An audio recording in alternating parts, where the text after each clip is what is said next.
Hello, y'all. What a day. Like, what a day. I'm a bit of a note taker, so I've just been jotting things down all day, and I just really appreciate John's conversation about bridging, because I think that really lends itself well to talking about care coordination. And I love when he said, I see you. And when he said, I see you, I just wrote down, I see the whole of you, your experiences, your passion, your pain, your strengths, your weaknesses, and your future. Because you need to do all of that to do care coordination effectively. So I just really appreciate that. And then I thought a little bit about Nina and Haley and others who talked about targeted universalism and how appropriate that is when you think about care coordination. And then, along with the bridging, I didn't even consider the fact that that also meant finding spouses. So if anybody knows anybody out there, Ahmed's looking. So for the afternoon, like I had thought, we won't have the afternoon lull. We're gonna bring the energy a little bit back up. Before we launch into a panel discussion, we actually first want to invite our partners from Snohomish County 911 and South County Fire to talk a little bit about the Nurse Navigator program as an example of how we support care coordination here at Northtown ACH. And then after that happens, we'll actually invite the rest of the care coordination folks up, and then we'll talk about community health workforce, and we'll also talk about our community hub, and hopefully plug some exciting news that I hope you all stick around to learn more about. So let me hand this off to Terry. Right. And let me find a second microphone. Is it? Wonderful. Yes. Second microphone will be super, super helpful. Well, I'll just maybe introduce myself and introduce Joe Hughes is with me here today. My name is Terry Peterson. I'm Deputy Director of Snohomish County 911. And just being in this room and getting to experience what just happened during that last 30 minutes was actually pretty cool. I've been practicing yoga and breathing and meditation for about the last 10 years or so. So it's had a profound experience in my personal life, and I just enjoyed that I was able to kind of join the community for a couple of minutes there. Good afternoon. My name is Joe Hughes. I'm the Deputy Chief of EMS for South County Fire and the Chair of Snohomish County EMS and Trauma Care Council. We're extremely grateful to our relationship and partnership with the ACH for what we've been able to do in conjunction with SNO911 for our nurse navigation program, and then specifically for South County Fire, our care coordination efforts with Northtown ACH has just been a phenomenal relationship. So a little bit about Snohomish County 911. Obviously, 911 is in the name of our organization. Everybody, I think, in this room probably knows what 911 is. We're one of the largest 911 dispatch centers in the state of Washington. I think we're the second largest by population, maybe the largest by call volume.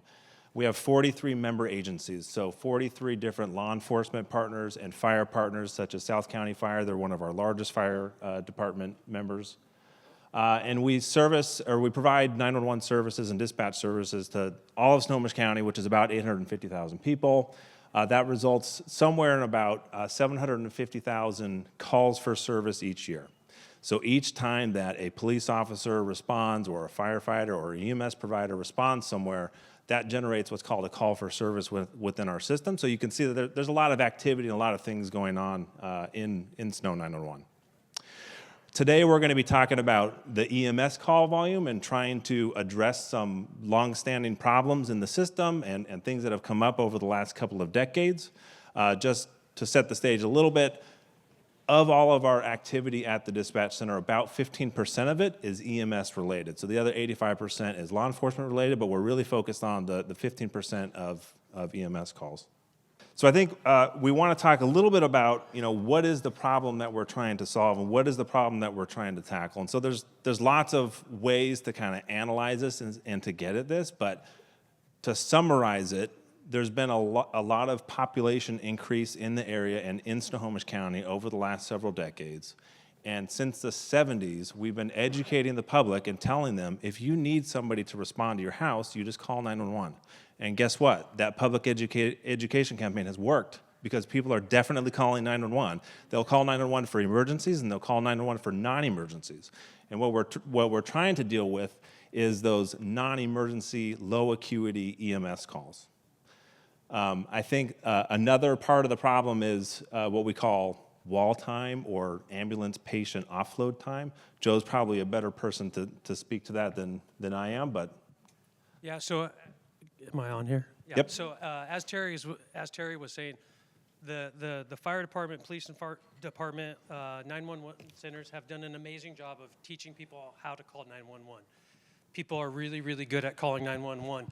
Unfortunately, for the fire service, who's the main purveyor of EMS services in your county here in Snohomish County, one of our problems is we're somewhat handcuffed by what we can do for these patients when they call 911. Oftentimes, the thing that we do the most is just take them to the hospital. We're not equipped with the tools to be able to handle some of these non-traditional or less acute calls. We're coming on a ton of behavioral health calls that we hadn't had, and I've been on for 27 years. The volume of behavioral health calls is massive compared to where it was in 1998. So we need to be forward thinking and lean into different ways on how we can help take some of the patients out of the system, per se. So 911, it all starts with 911. And then your fire department or your EMS purveyor will come out and handle the call. This is all part of the healthcare system. And talking to the wall times that Terry was talking about, what happens is with our healthcare system, the hospitals are having a hard time discharging patients out of the hospital. They can't get them to a SNF or a skilled nursing facility, or they can't safely discharge them to home. So what happens is those folks stay in the hospital, they occupy the bed, and then what happens is you get people down in the emergency department that they need to be admitted, but there's nowhere for them to go. So there's a backlog. So what happens for an ambulance, an aid car, or a paramedic unit that goes to the hospital with the intention of dropping off a patient? What happens to those folks? Well, what happens a ton of the times is it takes multiple hours for them to be seen. And by law, your EMTs and paramedics can't vacate that patient until they do a proper turnover for patient safety purposes and overall just good general health care. Is we gotta be able to pass those patients off to a nurse or a physician, and oftentimes it takes 2 hours to be able to pass that patient off because there's such a backlog. So we're experiencing massive wall times, 2 to 6 hours. Right now, I think the average is about just over an hour, just north of an hour. Yeah, exactly. The 90th percentile, I know that's kind of technical. The 90th percentile in the last quarter is 58 minutes. So that's 58 minutes where that ambulance is sitting there waiting at the hospital, not able to respond to other emergencies. Which is really, really key. Because right now your pre-hospital EMS services are already stretched. And if you have a medic unit or an aid car that's at the hospital for an hour just waiting to drop off a patient, that backlog that started up in the upper floors of the hospital with patients that couldn't get safely discharged has now entered to the 911 service. When you call 911, we might not have a rig that's as close as it could have been if it wasn't sitting at the hospital. And, another way to try and get at this problem, we're going to get to the nurse navigation thing here in a second, but of course we could add more paramedics and firefighters and EMTs and ambulances and fire stations and things like that, but that gets really, really expensive and is extremely cost prohibitive. So over the last couple of years, we've been looking for different ways to try and resolve this problem. And that's where we bring in the nurse navigation system. So we've been running this program for our partnership with North Sound ACH, who was able to help us with some funding and support for this program. And essentially what happens is, as Joe mentioned, it starts with the 911 center. And what we do is, if you call 911 with a medical emergency, we're going to spend a few minutes on the phone with you. We're going to collect detailed information, your address, your phone number, and get ready to send resources as quickly as we can to that location. However, through that initial triage process, if we can determine that this is a low acuity call, and Joe gave a couple of examples, but a call that we were looking at last month or so was somebody had knee pain for the last 2 weeks. Well, that's not an acute emergency, but perhaps they don't know where else to get care, so they're calling 911 and they're turning to 911 because they're not sure what else to do. So you enter the 911 system, we do that initial triage. If we've determined it's low acuity, then we transfer that person off to a registered nurse. And that registered nurse, now that has that medical training and that education and skill set, will spend and has the ability to spend more time with that person on the phone. Maybe another 8 to 10 minutes or so. They'll go into the background about what's really happening with that patient, and they'll try to figure out, is there somewhere else other than the emergency room, or is there another place to provide a different level of care? And try to match them up with a different, more appropriate resource that kind of matches their individual need.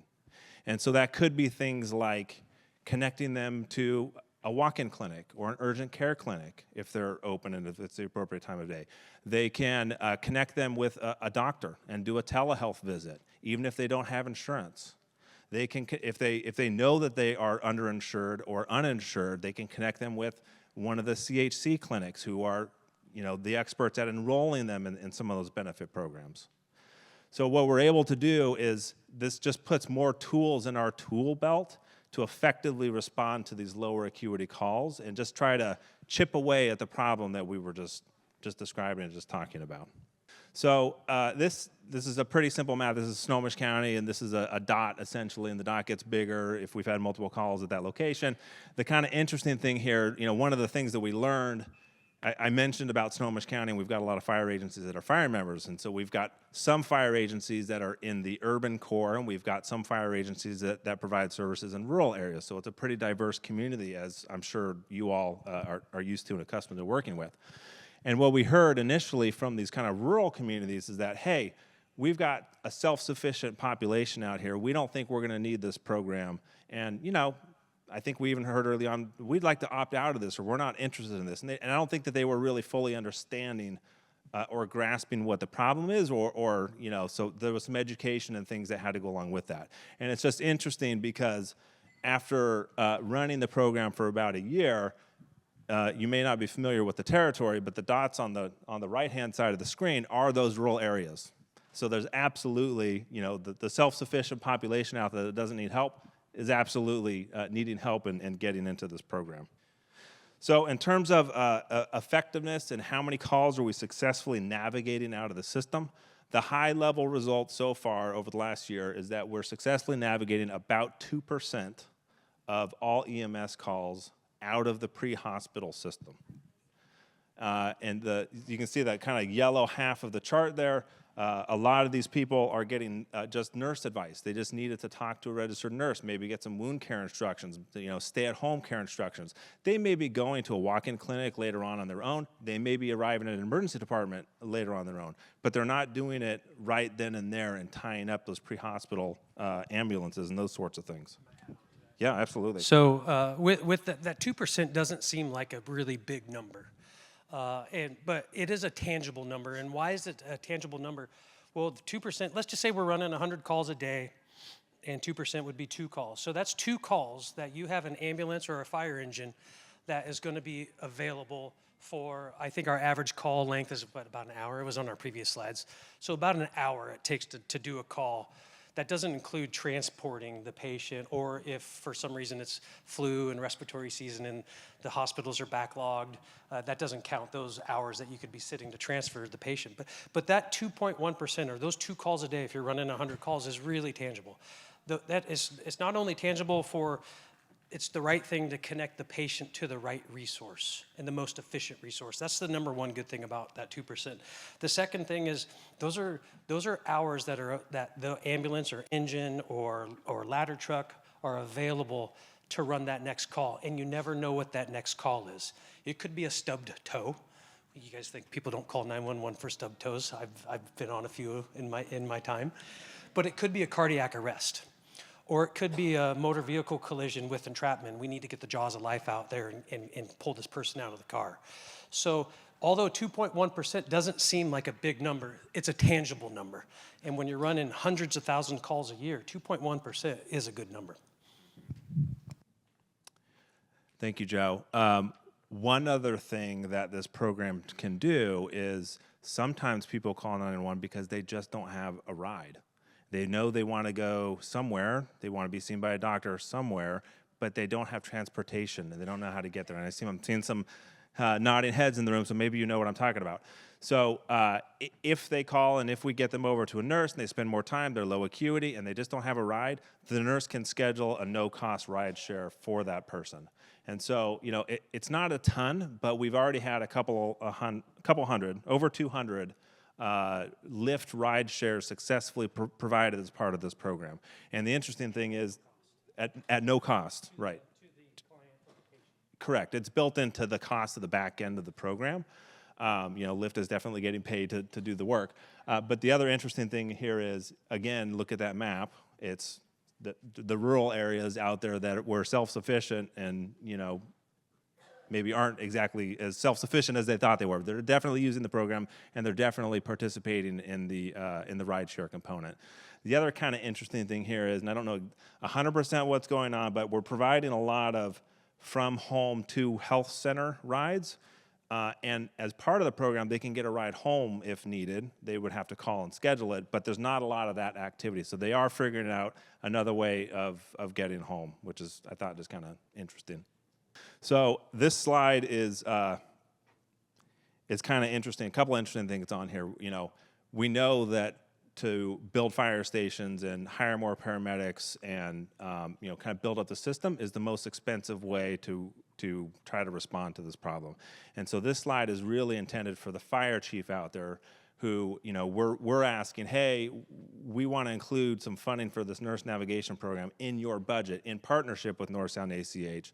That's when the rubber hits the road, and we have to make sure that it makes financial sense for those types of things to be added to local agency budgets when they're wanting to spend those resources elsewhere on firefighters and EMTs and those sorts of things. So the top half of this is a mathematical way to calculate, okay, if there was 2% of our calls that we successfully got out of the system, that equates to a certain thing called unit hour capacity. And fire chiefs use that to figure out, do I have enough ambulances to respond to the call volume? And so every time that we're able to not respond to a call, we're generating unit hour capacity. It's essentially like adding more ambulance resources to the street. I mean, maybe not a full-time ambulance or whatever, but that's kind of the concept. And so that's really important, I think, for the fire chief and that type of decision maker to understand the effectiveness of the program. It's hard to report on an event that you're preventing from happening. So this is one of the ways that we're trying to do that. Well, and if we could navigate the patient to the correct resource, there's going to be a cost savings downstream to not only probably the taxpayers, but there'll be some savings for, if they're privately insured, there'll be savings for those folks as well. But it's about matching the patient to the correct treatment. And oftentimes, your fire departments, we can't solve the folks' problems, but giving them a ride to the hospital, that's what we've been doing for decades, and that's no longer an option. A lot of these folks could be treated alternatively.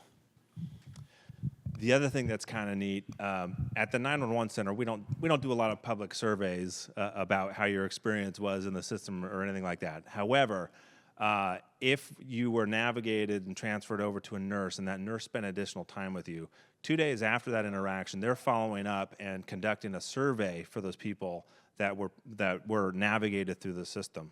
And they're trying to ask questions about, why did you call 911 to begin with? What's going on? And just to give us more feedback. And I thought this was good information to share here today. Of those people that were surveyed, 44% of them reported they didn't know where else to get health care. That's kind of interesting. What does that mean? Does that mean that they don't have a regular healthcare provider, that doesn't exist in their community, or what's going on there? Another 12% reported that they had no other transportation option available. So that's probably those people that were scheduling the Lyft ride share and getting them where they need to go. I'll add on to this one here. I think the numbers that kind of excite me on this is 44%, 34, 12, what's that for you quick mathematicians, like 80, 90%? 90%?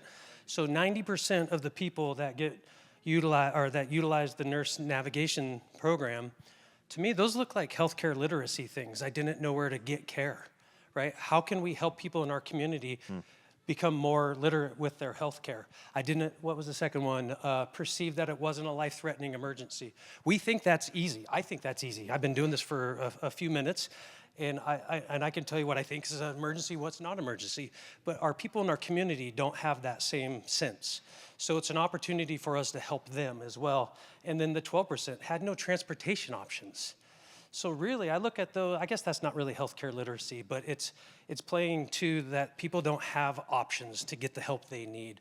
And this is a program that's helping people. Yeah. Thank you, Joe. And we also get some of the direct comments, so the nurses will ask them for some feedback. And I just pulled out a couple. And, you know, of course, I didn't go through and only pick the really good comments. There are some bad. They're not shown on the screen here. There are definitely some negative comments about the system, but sometimes the survey questions, they're asking, you know, how was your experience at the hospital? And somebody will say, I was there for 8 hours. And it's like, okay, that's not necessarily feedback for us or for this program. That's good for the system and for knowledge and deepening our knowledge and understanding. But these were some comments that were very specific to this particular program. And I think that this just kind of backs up that score that we were looking at, the overall patient satisfaction survey score that we were looking at on the previous slide. And so I think it's telling, and it's nice to hear and get some actual direct feedback from people that are being managed and navigated through this program. So in terms of future opportunities, you know, we've been running this program now for about a year and a month or so.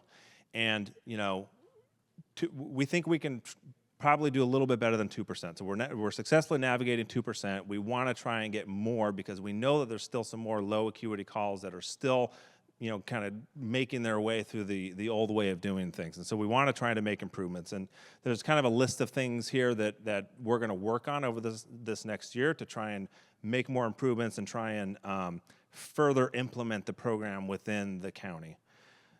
Can I add on to that? Absolutely. So Terry said there's opportunity for us to go from that 2.1 and take that up a little higher.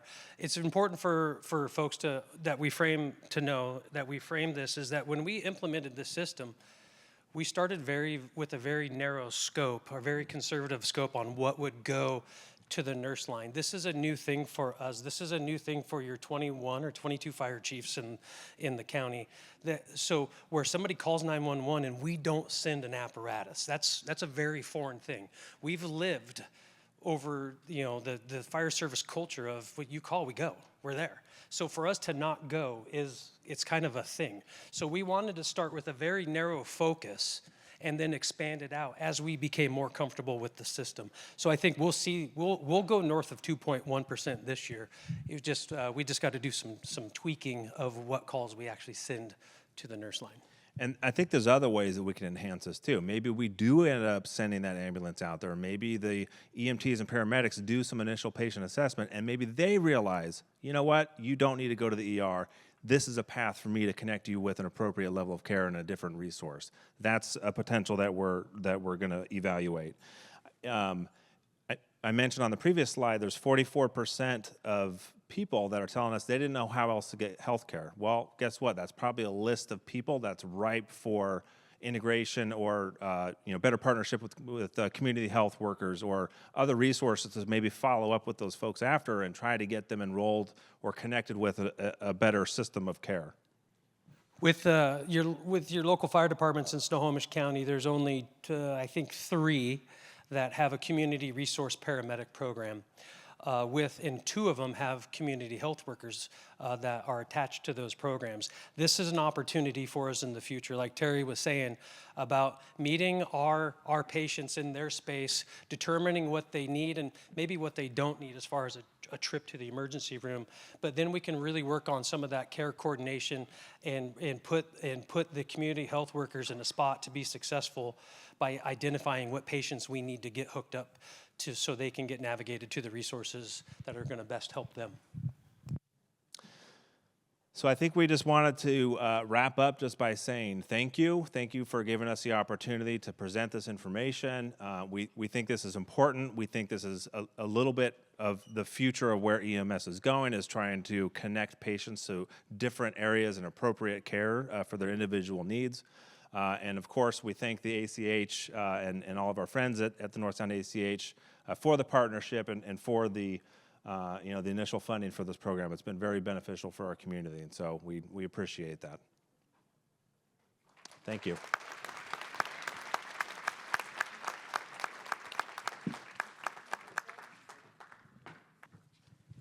All right, I'm going to ask a couple of questions, but we'll keep that part quick because I think the value is really hearing from those of you in the audience. But just to kind of build on care coordination, and I think I'll start with you, Rajdeep. SNO911 is a great example of how we support care coordination, but I know there's other ways that we support care coordination at the ACH. And one example is the Northtown Community Hub.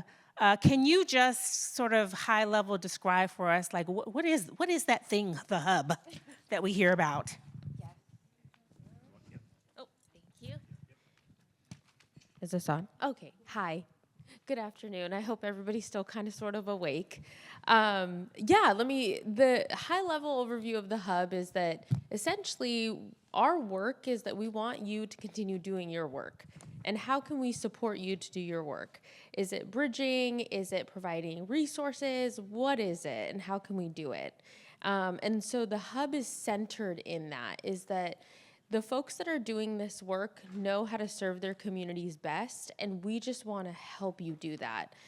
Whether it be community resources with community health workers, which Mario here will be talking more about later, but and essentially it's really just, it's that in a nutshell. It's not any more complicated than that, or at least I hope not. And we really try to be a supportive partner in the work that you all are doing, and then doing it in a more equitable way. So how are we reaching those rural populations, those historically marginalized populations? We got to see a little bit of that from the presentation today, that folks in rural communities are reaching out for support, and how are we meeting them where they're at and uplifting them? So that's high level of what the hub is doing.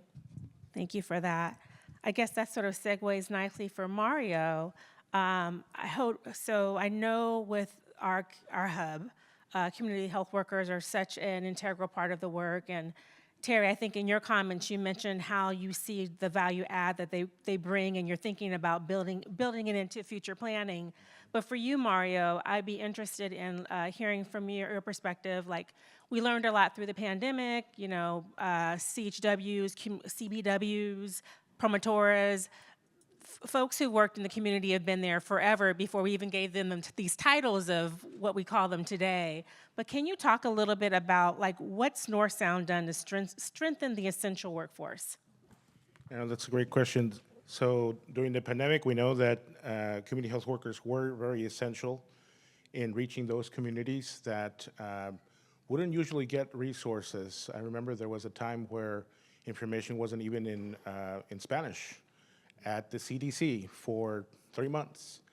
And so it was community health workers, promotoras de salud, community health reps.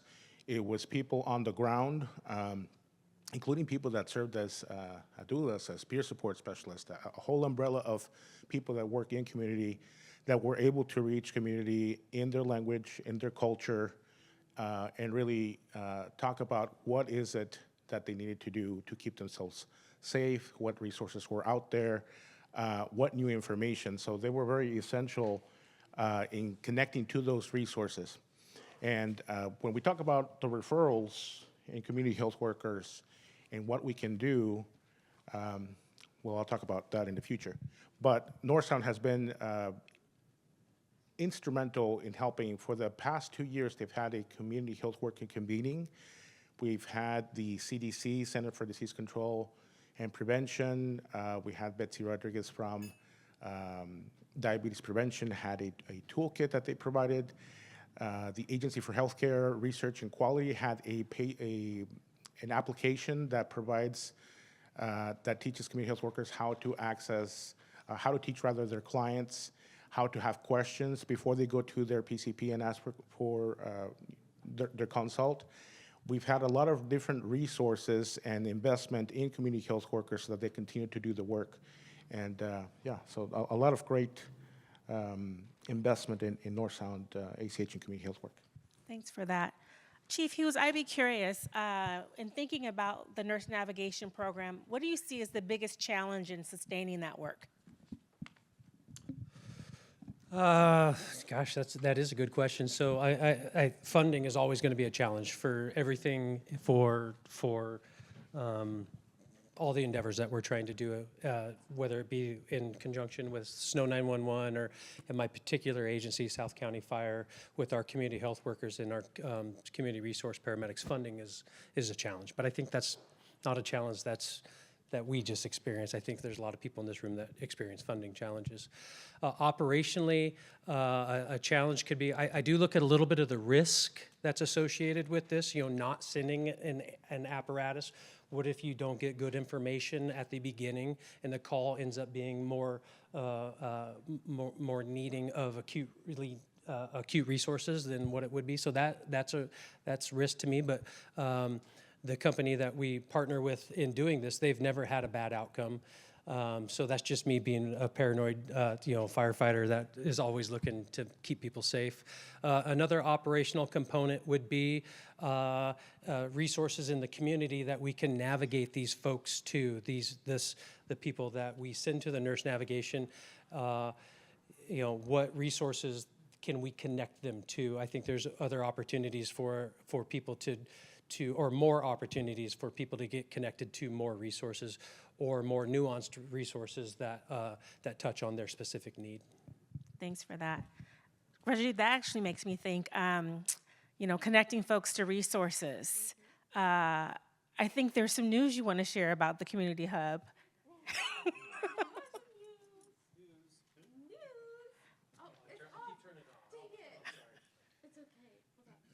Okay, we have some news.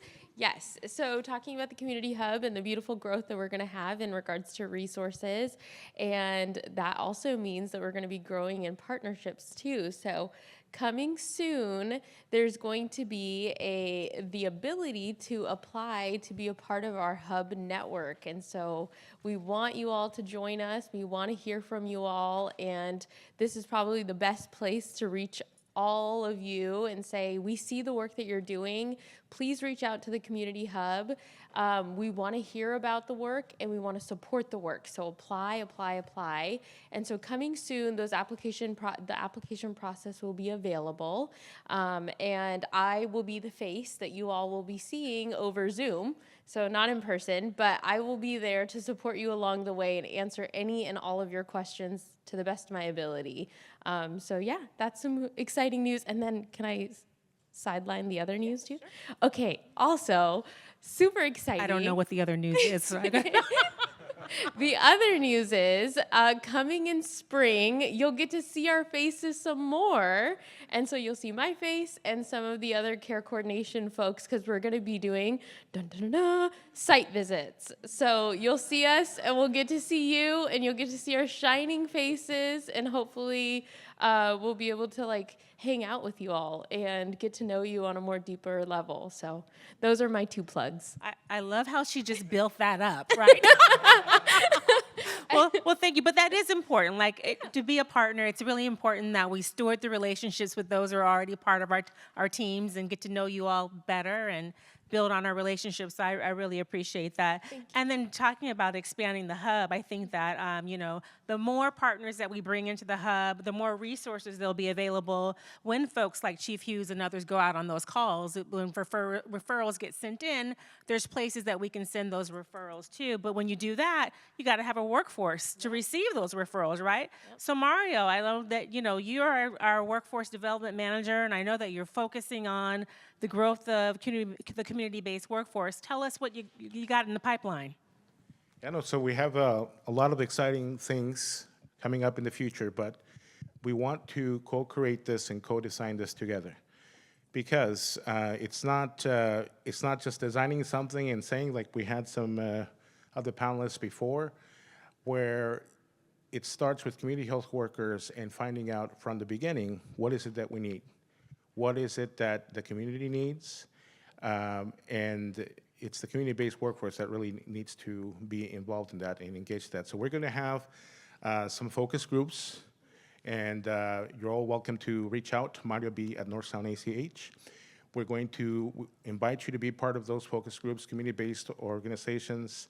If you're doulas, peer support specialists, community health workers, CHRs, we're going to talk about what are the needs that are specific. There are some common core things that we need to work on, particularly what resources are out there that are being asked through other questions, through other focus groups, through other community groups.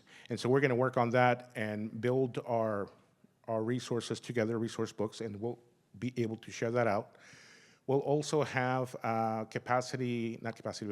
training specific to that so that we are in alignment with what are the different needs. We'll have certifications that will bring value to the community health worker as well, because you will know that once someone has taken that particular class, whatever that is, whether that be systems navigation, whether that be transportation, whether that be Medicaid management, med management, all the different things, the community health workers will have that certificate that will say that they've taken that class, they'll be on a registry, and you'll be able to go ahead and know who, as a community health worker, as a community-based peer specialist, CHR, has those skills in order to meet the demand of the clients. And so we'll be able to go ahead and call us and say, hey, yeah, we need this person, we need that person, and we'll have a common workforce, and we'll build that together. So I invite you to go ahead, and we'll be sending out a link later on in the next couple of weeks with a flyer to invite you officially to these focus groups and really co-create this together. What are the needs? What do we need to do? We definitely need about building bridges. We need management in terms of emergency preparation. We need a lot of things, but it's not up to the North Sound to go ahead and say what are the needs. It's up to us, So, yeah. Thanks for that. So let's, in the 8 or so minutes we have, let's take some audience questions. What would you all like to know about care coordination or the Nurse Navigator program? Or anything else? Hi, this question is about the Nurse Navigation Program. You had said on one of the slides there was slightly over 63,000 calls for service. How many unduplicated patients was that? Because we know a lot of those folks are frequent utilizers, and was wondering if you see that in this program like you do with the community paramedic. Good question. I'm not sure if we can track that data as far as recurrent patients. Is that what what was the term you had? Frequent utilizers, like in the community paramedic. Yeah, okay. Okay, so, yeah. Calls, how many of those were repeat callers? I don't think there's a way that we can extract that data from on the 911 side, and maybe I'm not putting words into 911's. But we could pull it if we saw the patients, because then we would have our patient charts that SNO911 has access to all the charts to see if we have our higher system utilizers that have touched the nurse navigation program. But once they go to the nurse nav, maybe that's something we could talk with and see if we could maybe get that information with our partner in the nurse nav. But great question. Sorry, I don't have a good answer for you. Yeah, so when the nurse navigators go out and you have care coordinators assigned, or I'm not sure how that process works, where is your resource information database to know, okay, I know where to send them now to get help with getting a ramp installed in their house? Or, for example, like where is this database of resources coming from, and how do we ensure that you guys have our information, or is that the database that you were talking about as far as launching that to apply for that? So as far as the resources that we were talking about, and actually the nurse navigation system, the way that it works is really the strength of us is you all. So the hub's strength comes from the partners that we have. So for example, the question that you had, if there was someone that the nurse navigation program was like, ooh, this person is a really good fit for somebody that works and partners within the hub. When you join our hub, walking alongside you every step of the way to really gain knowledge and understanding of what your organization does and what the grassroots are and what they specialize in. So when that client does come through, we're sending them with the knowledge that they will be served fully at your organization.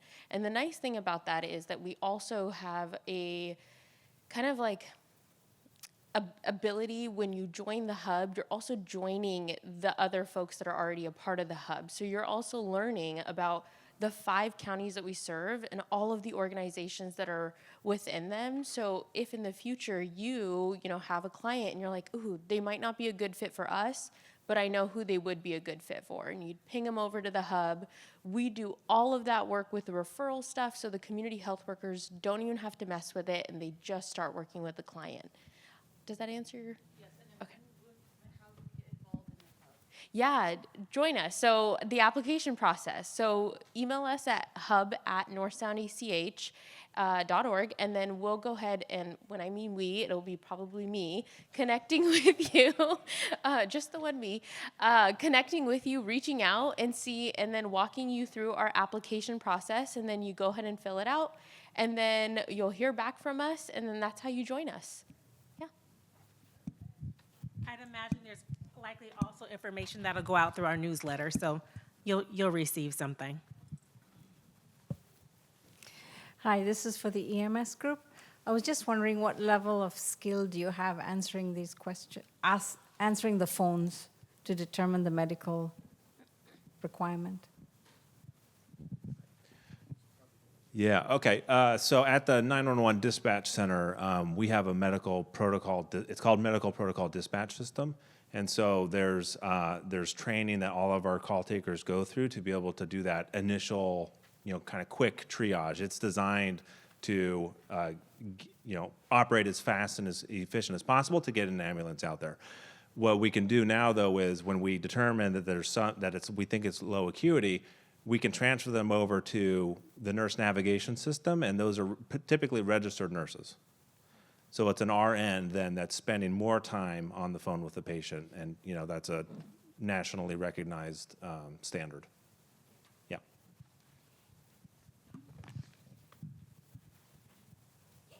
Is there one more question? Hi, there's an assumption here because I'm not an expert on this. I'm just curious. I'm guessing that diversion from emergency care saves money overall, but you may not see that in your own personal budgets because you're having to ask for outside funding to pay for this. Is there any way to close the loop where the folks who write the budgets can see we're saving money, so this is a project or something we can embed in what we're already doing, or is this going to be reliant on outside funding for a long time? That's a really good question. We were trying to get at that in the presentation. It's really hard to account for things that don't happen.